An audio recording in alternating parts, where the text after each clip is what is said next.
పోటాపోటీగా ఎలక్షన్లో జరిగితే ఒకరు గెలుస్తారు, ఒకరు ఓడతారు. మేము ఏవైతే మాట ఇచ్చామో అది మేమైనా ఆ ప్యానెల్ అని ఏ ప్యానెల్ అయినా end of the day film industry chamber ప్రతిపక్షంలో ఉన్నా అధికార పక్షంలో ఉన్నా పోరాటం ఆగదు. నా మైకే లోన్ ఉంటే loan. But only one feel, నేను చాలా బ్యాడ్గా ఫీల్ అయ్యాను ఈరోజు. మా స్టూడియో సెక్టార్లో చైర్మన్ పోస్ట్ను గురించి రకరకాల డ్రామాలు ఆడారు. అది పెద్దవాళ్ళు, చిన్నవాళ్ళు, పేదవాళ్ళు, గొప్పవాళ్ళు పోటాపోటీగా ఎలక్షన్లో జరిగితే ఒకరు గెలుస్తారు, ఒకరు ఓడతారు. కాంగ్రెస్ ప్యాన్లని మనా ప్యాన్లని నించున్నాం. అందరూ ఓట్లు గెలుచడానికి ప్రయత్నం చేశారు. ఎవరి ఓట్లు గెలడానికి ప్రయత్నం చేస్తారు. ఒకరే ఓడతారు, ఒకరు గెలుస్తారు.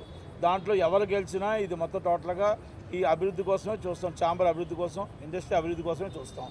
మొత్తం కాంగ్రెస్ ప్యాన్లు మొత్తం టోటల్గా 31 గెలిచాయి, 17 మనా ప్యాన్లు గెలిచింది. అంటే మొత్తం majority president, chamber president, vice president అన్ని మొత్తం టోటల్గా ఆల్మోస్ట్ అన్నీ కూడా కాంగ్రెస్ ప్యాన్లకు వెళ్ళాయి. అలాగే కొన్ని చైర్మన్, ఒకటి రెండు చైర్మన్లు మనా ప్యాన్లకు వచ్చాయి. ఇంకా అవుతున్నాయి, మీటింగ్స్ అవుతున్నాయి. ఇక దాంట్లో కూడా సెక్రటరీ అన్నీ కూడా అవుతూ ఉంటాయి. ఇదంతా ఒక ప్రక్రియ. మొత్తం గెలిచిన వాళ్ళందరూ 48 మంది కలిపి దాంట్లో ఎన్నుకోవాలా. ఆ ఎన్నుకునే ప్రక్రియ అవుతుంది. సురేష్ బాబు గారు అడ్వాన్స్ కాంగ్రాచులేషన్ చెప్తున్నాను. అలాగే గెలిచిన వాళ్ళందరికీ కూడా నా హృదయపూర్వక అభినందనలు. మా అమ్మాయి కూడా గెలిచింది, వైస్ చైర్మన్ అయ్యింది. అలాగే నేను సెక్టార్లో గెలిచాను, ఎగ్జిక్యూటివ్గా ఓడిపోయాను. కొన్ని గెలుస్తాం, కొన్ని ఓడుతాం, ఎందుకంటే డిఫరెంట్ ఉంటాయి. కానీ ఏదైనా పోరాటం ఆగదు. ప్రతిపక్షంలో ఉన్నా అధికార పక్షంలో ఉన్నా పోరాటం ఆగదు. నా మైకే లోన్ ఉంటే లోన్ మైక్ పట్టుకుంటాను, బయట ఉంటే బయట మైక్ పట్టుకుంటాను. తప్పు చేస్తే ఎవరినైనా వదలం, తప్పు చేస్తే ఏదైనా ఉండదు. ఇండస్ట్రీ బాగుండాలా. ఇండస్ట్రీ ఇప్పుడు గెలిచిన ప్యాన్లో ఇండస్ట్రీ బాగు కోసం, ఇండస్ట్రీ రన్నింగ్ కోసం చేయాలా. ఇప్పుడు సినిమాలు తీసిన వాళ్ళు చాలామంది సినిమాకు వచ్చారు. అందుకే మేము ఫస్ట్ నుంచి మళ్ళా చెప్తున్నాం అగైన్, దయచేసి మీరు మెడిక్లెయిమ్ ఏదైతే మాట ఇచ్చారో మాట తప్పకుండా చిన్న సినిమా నిర్మాతలు కాపాడండి. 20 ఏదైతే మాట ఇచ్చామో మన 20% ఆక్యుపేషన్ ఇవన్నీ కాపాడండి. మీరు కాపాడకపోతే మళ్ళీ వచ్చి మీ దగ్గర పోరాడతాం, మీ దగ్గరకు వచ్చి పోరాడతాం. కనుక అందరూ గెలిచిన వాళ్ళందరికీ అభినందనలు తెలియజేస్తూ సురేష్ బాబు గారు ప్రెసిడెంట్గా ఏకగ్రంగా అయ్యారు. తక్కుమాలన్నీ కూడా పోస్టులన్నీ అవుతున్నాయి. కనుక మీకు అంతా వచ్చి మీకు ఆ ప్యానల్ చెప్తారు. 31 వాళ్ళు 17 ప్యానల్ది మనా ప్యానల్ గెలిచారు. Thank you very much. Prasanna గారు గెలిచారు, కళ్యాణ్ గారు గెలిచారు, దాము గారు గెలిచారు, అలాగే భరతభూషణ్ గారు గెలిచారు, చంద్రవాడ శ్రీనివాసరావు గారు గెలిచారు. అవతల కాసి నుంచి వాళ్ళంతా కూడా గెలిచారు. వంశీ గారు గెలిచారు, ప్రియాంక గారును వంశీ మన మైత్రి రవి గారు లాస్ట్ ఒక 10 ఓట్స్లో ఓడిపోయారు. ఓకే, వాళ్ళు కూడా గెలుచుంటే బాగుంది అనిపించింది. ఎందుకంటే అందరూ ఒకటే, ఎలక్షన్ తర్వాత అందరూ ఒకటే, అందరూ కూడా అభివృద్ధి కోసం చేసేవాళ్ళే, వాళ్ళు కూడా గెలాలి.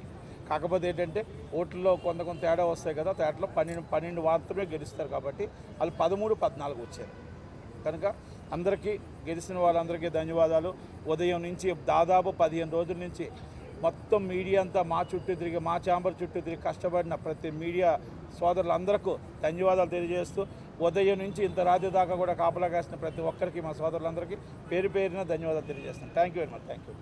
నన్ను గెలిపించినందుకు, నమ్మినందుకు, ఓటేసిన ప్రతి ఒక్కరికి, వచ్చి ఓటేసిన ప్రతి ఒక్కరికి థ్యాంక్ యూ చెప్తున్నాను. మేము ఏవైతే మాట ఇచ్చామో అది మేమైనా ఆ ప్యానెల్ అని ఏ ప్యానెల్ అయినా end of the day film industry chamber కోసమే కష్టపడుతున్నారు అందరూ. సో ఏది జరిగినా అందరూ ఈక్వాలిటీ, మంచి జరగాలి. చిన్న నిర్మాతలు, పెద్ద సినిమా తీసేవాళ్ళు, సినిమా తీయని వాళ్ళు అని చాలా జరిగాయి. కానీ ఏదైనా కూడా అందరికీ మంచి జరిగితే చాలు. ఎవరు చేసినా మంచి జరగాలి. End of the day elections వరకు ఇక్కడ పోటాపోటీ అంతా అయిపోయాక అందరం ఒకటే. అది ఈరోజు మళ్ళీ అందరూ ఒకటే. గెలిచిన ప్రతి ఒక్కరికి కంగ్రాచులేషన్స్. గెలవలేని వాళ్ళు అలా ఏం లేదు. మళ్ళీ నెక్స్ట్ 2 years తర్వాత ఎలక్షన్స్ మళ్ళీ పోరాడతాం, మళ్ళీ గెలుస్తాం. సో ప్రతి ఒక్కరికి కంగ్రాచులేషన్స్ చెప్తున్నాను. గెలిపించిన నాకు థ్యాంక్ యూ చెప్తున్నాను. వచ్చి ప్రతి ఒక్కరు ఇక్కడ ఉన్న వాళ్ళందరికీ థ్యాంక్ యూ సో మచ్ అందరికీ.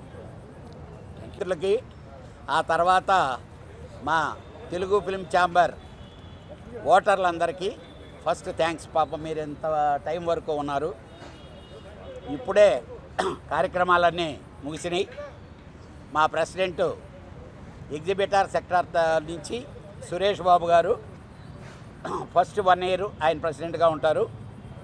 ఆ తర్వాత ఎనానమస్గానే జరగడం జరిగింది. అలానే హైదరాబాద్ ఛాంబర్ సెక్రటరీగా కె అశోక్ కుమార్, ట్రెజరర్గా ముత్యాల రామదాసు, జాయింట్ సెక్రటరీలుగా విజయేందర్ రెడ్డి, మోహన్ ఒట్లపట్ల. ఇవన్నీ ఎనానమస్గానే జరిగినాయండి. మంచి వాతావరణంలోనే ఎలక్షన్ అంతా ఫినిష్ చేసాం. బట్ ఓన్లీ వన్ ఫీల్, నేను చాలా బ్యాడ్గా ఫీల్ అయ్యాను ఈరోజు. మా స్టూడియో సెక్టార్లో చైర్మన్ పోస్ట్ను గురించి రకరకాల డ్రామాలు ఆడారు. ఇలాంటిది కరెక్ట్ కాదు. మనం ఎలక్షన్లో ఓడిపోతే ఇంటికి వెళ్ళిపోవాలా? దొడ్డిదారిలో ఈ చేద్దాం ట్రై చేశారు. చాలా బాధపడ్డాను నేను. ఎందుకనంటే సిస్టమ్ ఈరోజు ఏం లేదు. ఇక్కడికి వచ్చి ఎవడైనా పని చేయడానికే ఇక్కడికి వచ్చేది. బట్ ఏదేది అయినా కానీ స్మూత్గా అన్నీ జరిగినాయి. అలానే విజయవాడ సెక్రటరీగా బేకరీ ప్రసాదు, తర్వాత గుత్తకల్లు సెక్రటరీగా జాయింట్ సెక్రటరీగా సాయిరెడ్డి, తిరుపతి మావిడ వాళ్ళ పేరు నాగార్జున, అలానే వైజాగ్ మూర్తి, వైజాగ్ అండి. టోటల్గా ఆల్ ఆఫీస్ బేరర్స్ సినానిమస్గా చేయటం జరిగింది. సక్సెస్ఫుల్. అదే మా నాగవంశీ ఒక్క దెబ్బకు రెండు కాయలు రాలిని. సితారా ఎంటర్టైన్మెంట్ నాగవంశీ పోరాడి ఎలక్షన్లో ఈసీ మెంబర్గా గెలిచాడు. మా ప్రొడ్యూసర్స్ తరఫున వైస్ ప్రెసిడెంట్ కూడా అయ్యాడు. థ్యాంక్స్ టు మా వంశీకి. ఎందుకంటే పాపం వెరీ యాంగ్జైటీగా చేసాడు, కష్టపడ్డాడు. ఫస్ట్ మీ దెబ్బకు భయపడి బాగా కష్టపడ్డాడు. Thank you. నమస్తే. 100% సెకండ్ ఇయర్ స్టూడియో సెక్టార్ నుంచి నేనే ప్రెసిడెంట్గా కంటెస్ట్ చేస్తున్నాను. Second year. నమస్తే. Thank you.